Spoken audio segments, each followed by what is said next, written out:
What year did you say they were born? 01. 2001? No.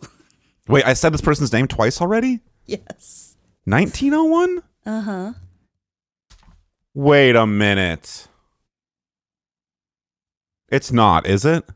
It is. Is it the Z-Man's birthday? Big Daddy Zepp? Zeppo Marx. Zeppo Marx! Yeah, dude. It is. And I think you knew. I feel like you probably knew that. I did not, but I did surmise from the birth year. Yeah. Zeppo! Zeppo! Zeppo! Zeppo! Wow, my favorite Marx brother, and he honestly might be my favorite because he does not make jokes. The other ones clown around so much. Yeah, it sounds like they were really mean to him. I just did a Yes. little bit of Wikipedia article reading, and they were like, "We're funny without him. He just fixes the family car for us." And they also paid him less, but he was also an asshole. So there's Okay. that. But I want to sit down and learn more about Zeppo Marx, and I've been saying that since before I was born. And I know that you pretty much know all there is to know. So I thought it would be nice if he joined us and we could ask him some questions ourselves. What do you think about that? I think that you must be potted up right now because, Jackie, Zeppo Marx died many years ago. Well, what I do Frank have Sinatra's is pool house. some of his silent film footage.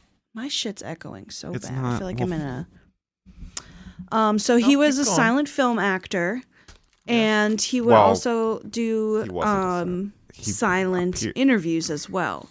So we have video footage that I'll pull up right now, as you can see here. And Dan, I thought it would be fun if I played the part of the interviewer, and then you could tell the audience kind of what he's doing in the video to respond to the questions. I can be your Zeppo translator, sure. I take issue with the stuff you're saying about silent films, but we can address that off mic. Why? Because it's not true. All the Marx Brothers films are sound films. Paul said they were all silent films. I know. He's been saying that since episode 1, but he's wrong. They made a silent film that was not released. It was, or maybe it was, I don't remember, but it was like a dud. But all the movies that people know them from are what we call talkies, Jackie. But the sound that he's talking about was added in the theater. It all wasn't. silent films. Like a live when you'd go see a silent film, they added soundbox music in the theater that was operated by a big crank. What is sound? But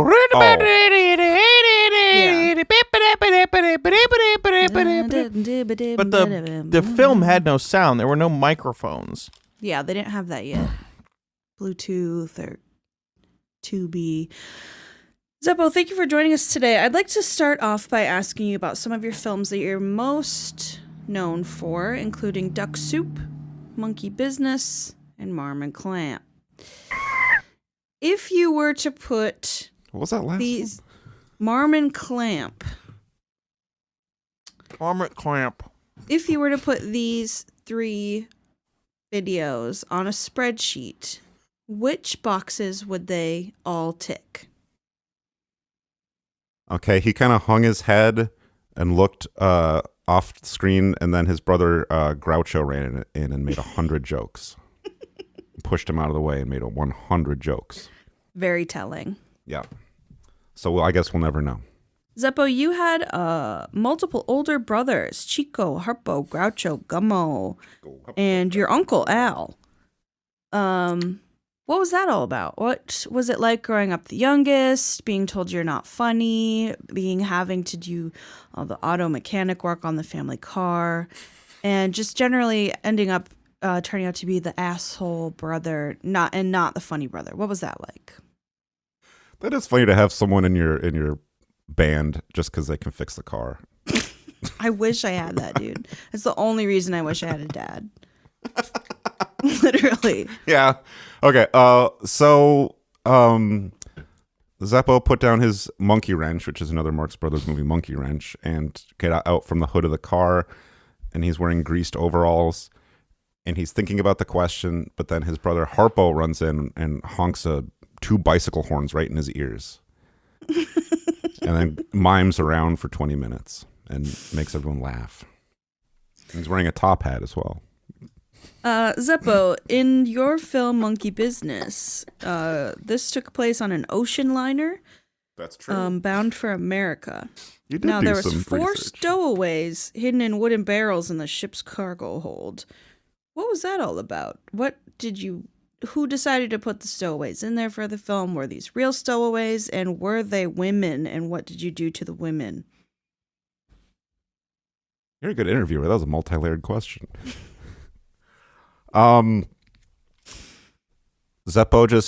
his eyes darted from left to right, and he's standing in that wooden barrel, and he just hunkered down in the wooden barrel and put the lid on top and screwed it tight. And then Groucho popped out of another barrel and kicked it over the one that Zeppo was in and makes 200 jokes, and they're all misogynistic jokes about bigger women. Zeppo, when you were a younger man, you got cucked by Frank Sinatra. He stole and fucked your wife. You got lung cancer, and then you had to move into his garden house so he could take care of you. How did your training in both the fields of acting and mechanics help you through that scenario? I'm going to search Zeppo Cuck on triplexvideos.com later. What was the question? How did it help him train for that? Yeah. We see on the screen Zeppo is laying in, it looks like an army cot in a kind of garden shed, and he coughed blood into a handkerchief and rolled over and went to sleep forever. Duck Soup is a 1933 film. It's the last one he was in. Thank you.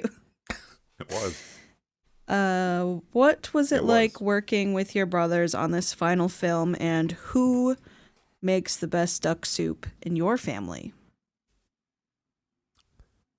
Zeppo just kind of hung his head down again and says, well, and then Chico runs in and says, I'll tell you about the duck soup. How you gonna duck at the soup if the soup are gonna duck at you? And on that note, in 1990, the Library of Congress deemed duck soup culturally, historically, and aesthetically significant and preserved it for the National Film Registry.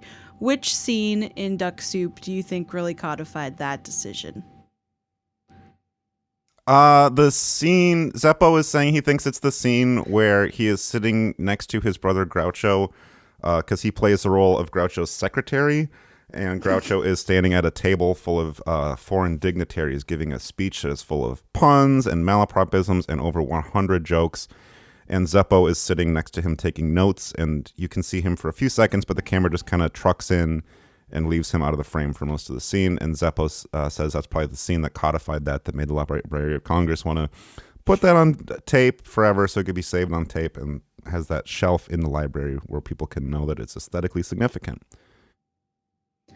Zeppo, in your Wikipedia article, you are credited with something called Marmon Clamp.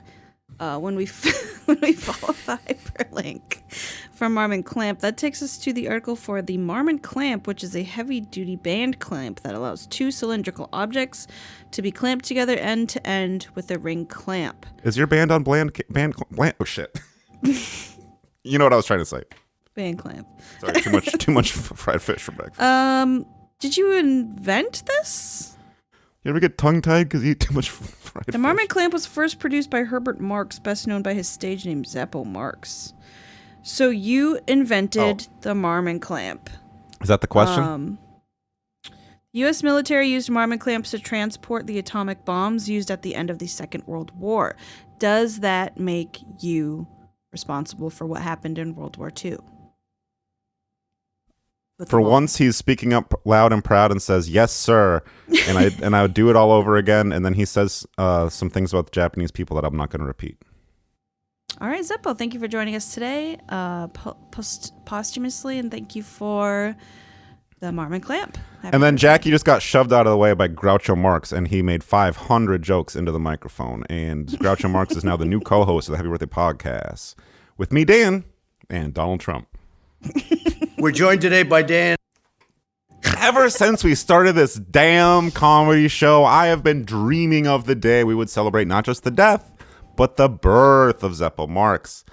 And I'm happy now that we did.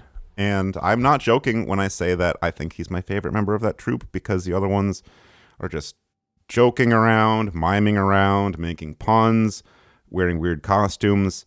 And then there's one other guy who is Zeppo, who's just kind of wearing normal clothes and doesn't do anything. And I think that's kind of cool. I think it's kind of cool that their parents were named Frenchie and Minnie, which are both kinds of dogs. That's ironic. Oh, can I read something really quick from the Zeppo article? Yes, please, go on. That's crazy that he invented a clamp that they used for the bomb. Zeppo married Barbara Blakely, a Methodist. In her book, Lady Blue Eyes, she wrote that Zeppo never forced her to convert to Judaism, but that he told her that she became Jewish by injection. Mm-hmm. I remember that. Yeah. Well, people say he was the funniest one off camera, and that is the grossest thing I've ever heard. Penile. It makes me think about his penis injecting her with Judaism. Jews come.